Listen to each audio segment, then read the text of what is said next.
I'm ready to read chapter 7 today.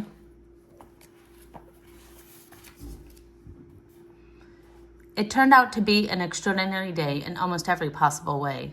It started with finding the tiger, and it ended with Sistine Bailey sitting down next to him on the bus on the way home from school. Her dress was torn and muddied.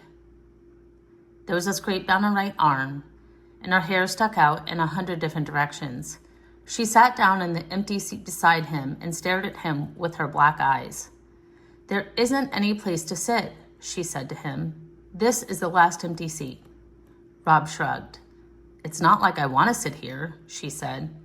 "Okay," said Rob. He shrugged his shoulders again. He hoped that she wasn't going to thank him for saving her. "What's your name?" she demanded.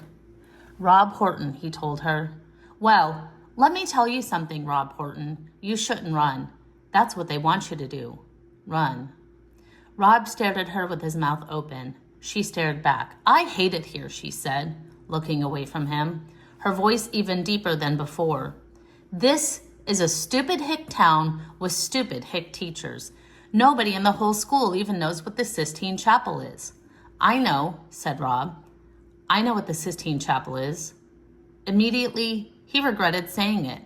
It was his policy not to say things, but it was a policy he was having a hard time maintaining around Sistine. "I bet," Sistine sneered at him, "I bet you know." "It's a picture of God making the world," he said. Sistine stared at him hard. She narrowed her small eyes until they almost disappeared. "It's in Italy," said Rob. "The pictures are painted on the ceiling. They're frescoes." It was as if a magician had cast a spell over him.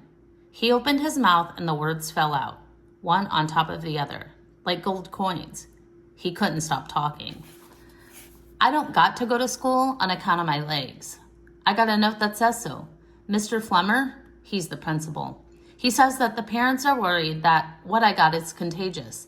That means that the other kids could catch it." "I know what contagious means," Sistine said. She looked at his legs, and then she did something truly astounding. She closed her eyes and reached out her left hand and placed it on top of Rob's right leg. "Please let me catch it," she whispered.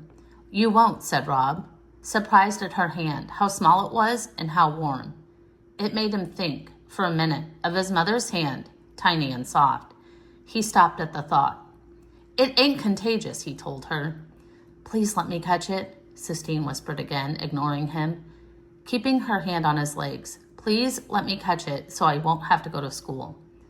"It ain't a disease," said Rob. "It's just me." "Shut up," Sistine said. She sat up very straight, her lips moved.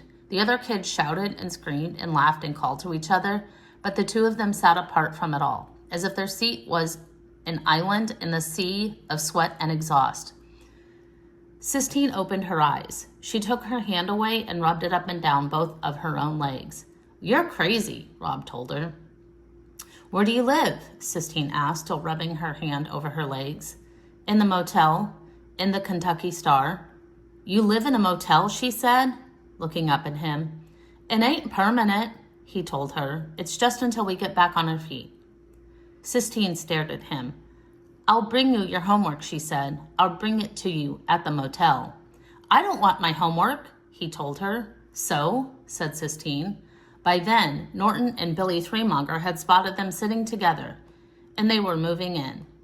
Rob was relieved when the first thump came to the back of his head, because it meant that he wouldn't have to talk to Sistine anymore. It meant that he wouldn't end up saying too much, telling her about important things, like his mother or the tiger. He was glad almost that Norton and Billy were there to beat him into silence.